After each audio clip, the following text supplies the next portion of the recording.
രാവിലെ 7 മണിയാണ് സമയം. കണ്ട 7 മണിയെന്ന് തോന്നുന്നുണ്ടോ? നല്ല ഇരുട്ടാണ് ഈ സമയത്ത്. ഒരു 8 മണിയൊക്കെ ആയാൽ വെളിച്ചം വന്ന ഭാഗ്യം. അപ്പം ഇന്ന് ഇവിടെ ബിൻ ഡേ ആണ്. റീസൈക്ലിംഗ് ബിൻ, അതുപോലെ വേസ്റ്റ് ബിന്നുകളൊക്കെ അവർ വന്ന് കളക്ട് ചെയ്യുന്ന ഒരു ദിവസമാണ്.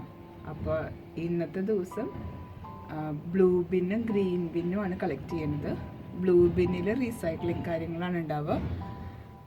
ഗ്രീൻ ബിന്നിൽ നമ്മുടെ ഫുഡ് വേസ്റ്റ്, ഗാർഡൻ വേസ്റ്റ്, അതൊക്കെ. അപ്പോൾ അവിടെ ബിൻ ലോറി വന്നിട്ടുണ്ട്. അവിടെ ലൈറ്റ് ഫ്ലാഷ് ചെയ്യുന്നുണ്ട്.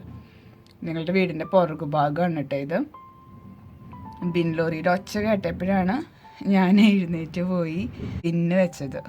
നല്ല തണുപ്പായിരുന്നു. എൻ്റെ കൈയൊക്കെ മരവിച്ച്.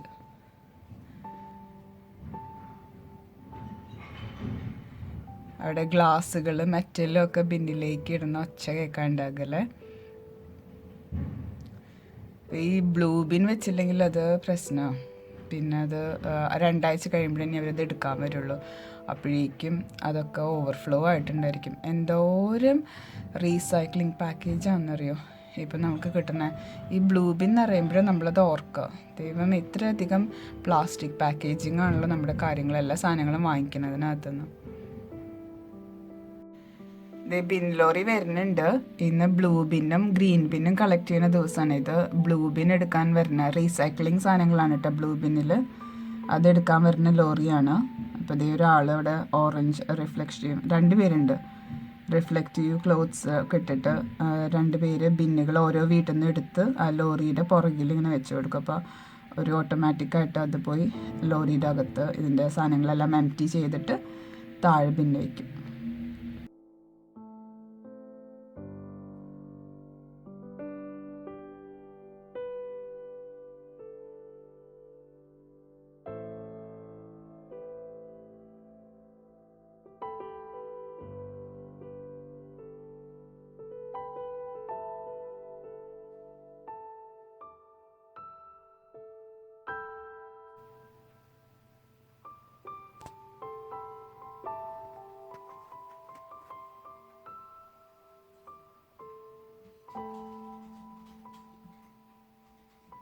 സമയം ഇപ്പോൾ 9 മണിയായി.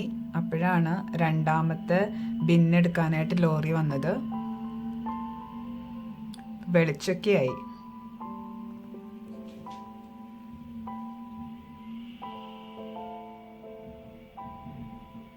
എന്നാലും തണുപ്പിന് കുറവൊന്നും ഉണ്ടാവില്ല.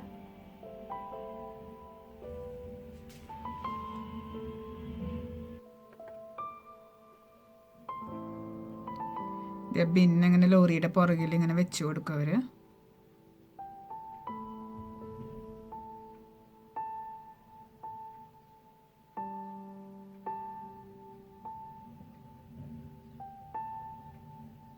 ഈ കൊല്ലത്തെ 2ാമത്തെ സ്നോഫോൾ ട്ടാ. നല്ല ഹെവി ആയിട്ട് വീഴുന്നുണ്ട്. ഒരു 5 മിനിറ്റ് ആയില്ല പെയ്യാൻ തുടങ്ങിയിട്ട്. അപ്പോഴേക്കും റൂഫിലൊക്കെ നല്ല വൈറ്റ് കളറായി. ഈ സ്നോ പെയ്യണ സമയത്ത് നമുക്ക് അധികം തണുപ്പുണ്ടാവില്ല കേട്ടാ. എത്ര സ്നോ കണ്ടാലും പിന്നെയും സ്നോ കാണുമ്പോൾ നല്ല രസമാണ്. പിന്നെയും ഇവിടെ വന്നത് നോക്കി നിൽക്കാൻ തോന്നും.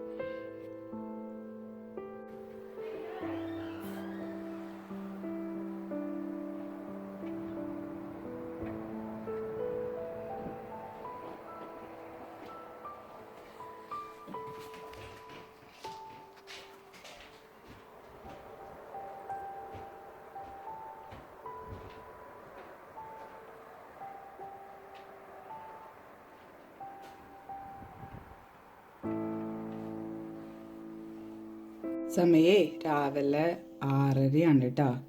ഞാൻ കണ്ണുറന്ന് നോക്കിയപ്പോൾ ഉള്ള സ്ഥിതിയാണ് ഈ കാണുന്നത്. എഴുന്നേറ്റിട്ട് കുറച്ച് നേരമായി. ഇന്നലെ ഞാൻ ലണ്ടനിലൊക്കെ ഉള്ളവർ ഫോട്ടോ ഇടുന്നത് കണ്ടിരുന്നു. സ്നോ നമ്മളുടെ അവിടെ അതിൻ്റെ ഒരു കാറ്റ് മാറി വീശിയതാന്ന് തോന്നുന്നുണ്ട്. അത്തേക്ക് അങ്ങോട്ട് ആയിട്ടില്ല. പക്ഷെ എന്നാലും നല്ല രസമുണ്ട് കാണാനായിട്ട്. ക്യാമറയിൽ എങ്ങനെയാണെന്ന് എനിക്കറിയില്ല. പക്ഷെ നേരിട്ട് കാണാനായിട്ട് നല്ല ഭംഗിയുണ്ട്. അത് അകത്തിരുന്ന് കാണുമ്പോൾ ഭംഗിയുള്ളൂ കേട്ടോ. പുറത്തിറങ്ങി വലിയ ഭംഗിയൊന്നുമില്ല. നല്ല ഡേഞ്ചറസ് റോഡുകളായിരിക്കും, നല്ല ഐസായിട്ടുണ്ട്. അപ്പോൾ കാറുകളൊക്കെ പോയിട്ട് പാട് കാണാനില്ലേ, അപ്പോൾ നല്ല ഐസ് ആയിരിക്കും. അപ്പോൾ അതുകൊണ്ട് വണ്ടി ഓടിക്കാനും നടക്കാനും ഒക്കെ ഭയങ്കര ബുദ്ധിമുട്ടാവും. നല്ല സൂപ്പർ തണുപ്പ്. ഇന്നലെ ഞാനൊന്ന് വേസ്റ്റ് കളയാനായിട്ട് പുറത്തേക്ക് ഇറങ്ങിയപ്പോൾ ഞാൻ വിചാരിക്കുന്നു ഫ്രീസറിൽ ഇതിനേക്കാളും തണുപ്പ് കുറവാണല്ലോ എന്ന്. എന്തൊരു തണുപ്പായിരുന്നറിയോ.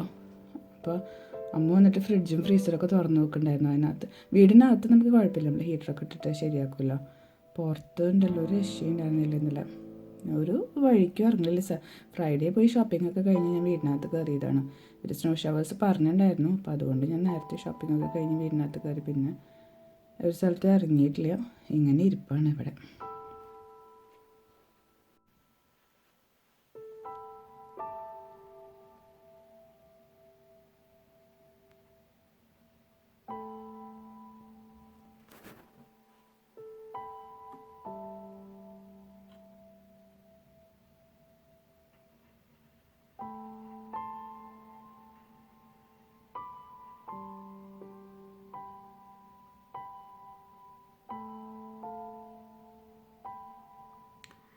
ഇതാണ് കേട്ടോ അന്ന് രാവിലത്തെ ഇവിടുത്തെ സ്ഥിതി. ഇപ്പോൾ 7:20. ഈ ക്യാമറയിൽ കുറച്ചും കൂടി വെളിച്ചം കാണുന്നുണ്ടെന്ന് തോന്നുന്നു. ശരിക്കും നേരിട്ട് നല്ല ഇരുട്ടാണ് കുറച്ചും കൂടി.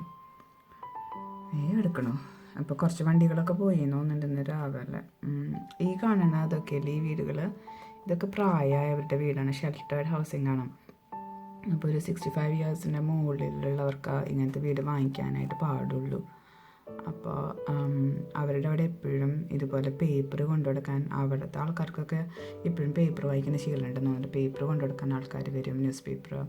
അതുപോലെ എപ്പോഴും ആംബുലൻസും നഴ്സുമാരും ഒക്കെ വരും ഇടയ്ക്കിടയ്ക്ക് അവരിനെ. പിന്നെ കുറേ പേരൊന്നും മൊബിലിറ്റി തീരെ ഇല്ലാതെ ഒറ്റയ്ക്ക് താമസിക്കുന്നവരുണ്ട്. മാറ്റത്ത് കാണുന്ന വീട്ടിലൊക്കെ അമ്മാമ്മ തന്നെയാണ് താമസിക്കുന്നവർക്ക് നടക്കാനൊന്നും പറ്റില്ല, പുറത്തേക്ക് കാണാറേ ഇല്ല. അപ്പോൾ അവരുടെ അവിടെ കാര്യങ്ങൾ ചെയ്യാനൊക്കെ ആൾക്കാർ വരും.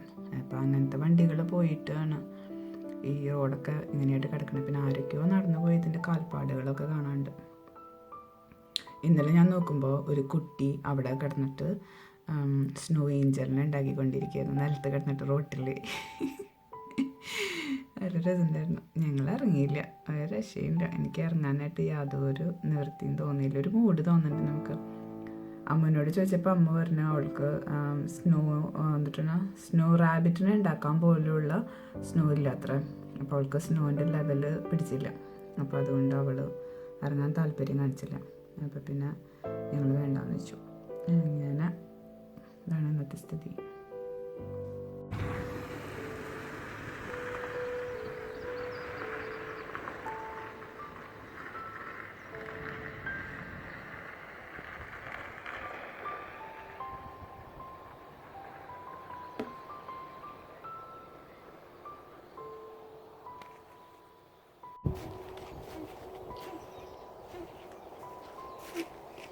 അമ്മ സ്നോയില് ഉണ്ടാക്കി.